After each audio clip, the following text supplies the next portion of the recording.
Hello guys, പുതുവിടേക്ക് എല്ലാവർക്കും സ്വാഗതം. So guys, എല്ലാവരും ഹാപ്പി ആൻഡ് സേഫ് ആയിട്ടിരിക്കുന്നു വിചാരിക്കുന്നു. സോ ഗൈസ്, ആദ്യമേ തന്നെ നമ്മളെ സ്വന്തം ലാലേട്ടൻ ഹൃദയം നിറഞ്ഞ ജന്മദിന ആശംസകൾ. സോ നമ്മൾ ബർത്ത്ഡേയുടെ അന്ന് നമുക്ക് റിലീസ് കിട്ടിയിരിക്കുന്ന ദൃശ്യം 3 കാണാൻ വേണ്ടി പോവുകയാണ്. സോ ജോസഫ് സാറ് ട്വിസ്റ്റും കാര്യങ്ങളൊന്നുമില്ല, സാധാ കുടുംബ പടം എന്നാണ് പറഞ്ഞേക്കണത്. സോ നമുക്ക് എങ്ങനെയുണ്ടെന്ന് പോയേക്കാം. പുള്ളി കഴിഞ്ഞ പ്രാവശ്യം അങ്ങനെ തന്നെ പറഞ്ഞത്. So let's see what is happening.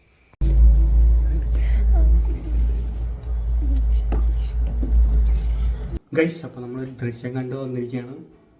ഒരു രക്ഷയില്ല, ഒന്നും പറയാനില്ല. പടം ടൂവിനാട്ടും പൊളി, ഒരു രക്ഷയില്ല. എനിക്ക് ടൂവിനാട്ടും വളരെയധികം ഇഷ്ടപ്പെട്ടു. ജിത്തു ജോസഫ് സാർ, ഈ വീഡിയോ കാണാനെങ്കിൽ big salute to U.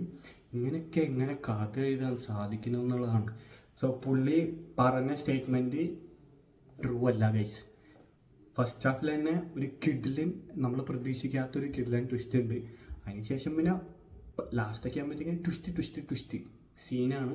So വേറെ ലെവൽ പടമാണ്, ഒരു രക്ഷയില്ല. വണ്ണിൻ്റെ പോലെ തന്നെ പക്ക അടിപൊളിയായിട്ട് തന്നെ പടം പോകുന്നത്. ഫസ്റ്റ് ഹാഫ് സ്ലോ പേസിൽ കഥ ബിൽഡ് ചെയ്ത് വന്നിട്ട് പിന്നെ ട്വിസ്റ്റ് പരിപാടികളൊക്കെയാണ്. വണ്ണിലുണ്ടായിരുന്ന കുറച്ച് പേരും ഈ 3ലേക്ക് വരുമ്പോഴും ഉണ്ട്. അതൊരു കിഡിലൻ ടേണിങ് പോയിന്റ്സ് ആണ്. So must watch in theatres ആണ്.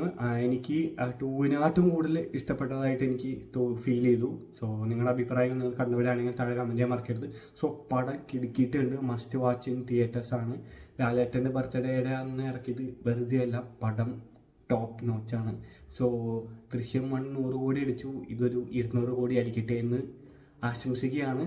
സോ പടം പൊളിച്ചടിക്കിയിട്ടുണ്ട്. സോ കഴിഞ്ഞ ദിവസം നോക്കി കഴിഞ്ഞപ്പോൾ തെലുങ്കിൽ റീമേക്ക് ചെയ്യുന്നില്ല, ഈ പടം തെലുങ്കിൽ റിലീസ് ചെയ്യുന്നതെന്നാണ് കേട്ടത്. അപ്പോൾ അവിടെ ബുക്കിംഗ് ഒന്നുമില്ല എന്ന് പറഞ്ഞിട്ടു. പക്ഷേ ഫസ്റ്റ് ഡേ അവർ കണ്ടതിന് ശേഷം ബുക്കിംഗ് കൂടുന്നതാണ് എനിക്ക് തോന്നുന്നത്. നമ്മുടെ നാട്ടിൽ എന്തായാലും കട്ട ബുക്കിംഗ് ആണ്, ഒരു രക്ഷയില്ല. സോ പടം കിടക്കിയിട്ട് ഇന്ന് എത്രയും പെട്ടെന്ന് നിങ്ങൾ തിയേറ്ററിൽ പോയി കണ്ടോ, അല്ലെങ്കിൽ സ്പോയിലേഴ്സ് വന്നു കഴിഞ്ഞാൽ, അല്ലെങ്കിൽ ആരെങ്കിലും സ്പോയിലേഴ്സ് വീഡിയോ എടുക്കാൻ പാടില്ല എന്ന് പറഞ്ഞിട്ടുണ്ട്. പക്ഷേ ആരെങ്കിലും പറഞ്ഞു കഴിഞ്ഞാൽ ആ ഒരു രസം പോവും. സോ എത്രയും പെട്ടെന്ന് പോയി കാണുക. So thank you for watching.